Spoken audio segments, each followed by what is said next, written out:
So the first one is the UART Serial Console. This is, oh, I jumped ahead too quick. This is the ability to bridge the gap from a serial non-IP device to your IP networks. And so with several of our models, we've got this built-in serial server functionality. And so we'll show you how that works and how you can use that. Okay, folks, you should see this. It's a BR1 Mini. We're logged into the dashboard of it. You can see we've got two different WAN connections here. We've got the Ethernet and the cellular. We've got Wi-Fi WAN scanning, but we don't have that connected. But if we go under the Advanced tab,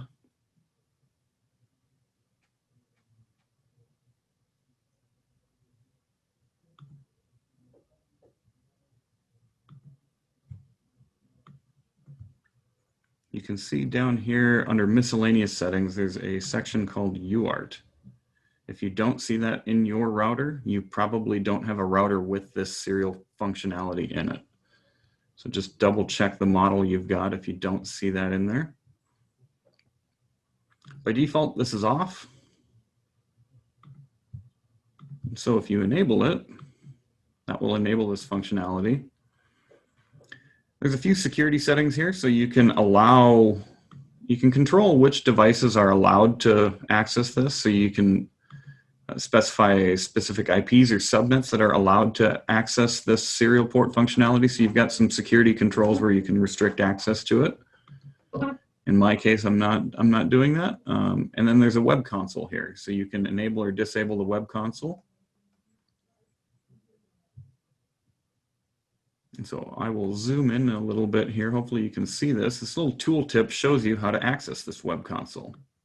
So you just go to this URL, and then you need to just be aware of the access policy settings for your web admin before you try and reach this. So I'm going to jump over to that quick.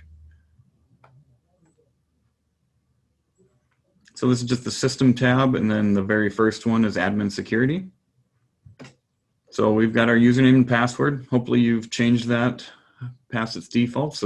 We force you to if you haven't. So make sure you've got a secure password before you do this. One thing to note, authentication method. For those of you that don't know, our router logins aren't limited to just this admin username and password or the read-only username and password. You can integrate with larger user accounting databases like Radius or TACAX Plus to give you more centralized account control. So you can integrate this with a larger enterprise system so that you've got unique user logins to reach these functionality as well. But the more important thing that I want to talk about here is just the security side. So we've got the web admin access right now. I've turned on to LAN and WAN, so I can reach it from both sides of the network.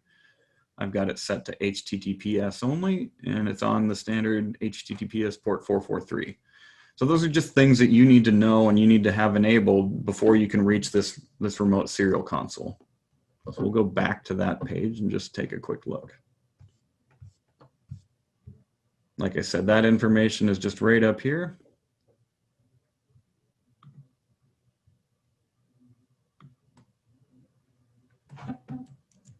And so in my case, I've got a private network built up that we'll talk about later here, but I don't have to reach this from the public IP. I can reach it through our private network here.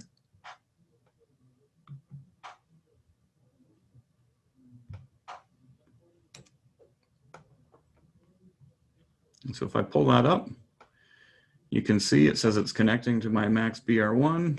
It asks for a login. This is the same router login that we just talked about. Okay, so now I'm in. And if you've ever used a serial or terminal system, first thing you want to do is probably just hit the return key. So now I get some sort of cryptic prompt here. Now, to me, I know this is a Cisco switch. I've got a Cisco switch hardwired to my BR1 via that console port adapter. And so now I'm logged into the console of this Cisco switch. So now I can enable,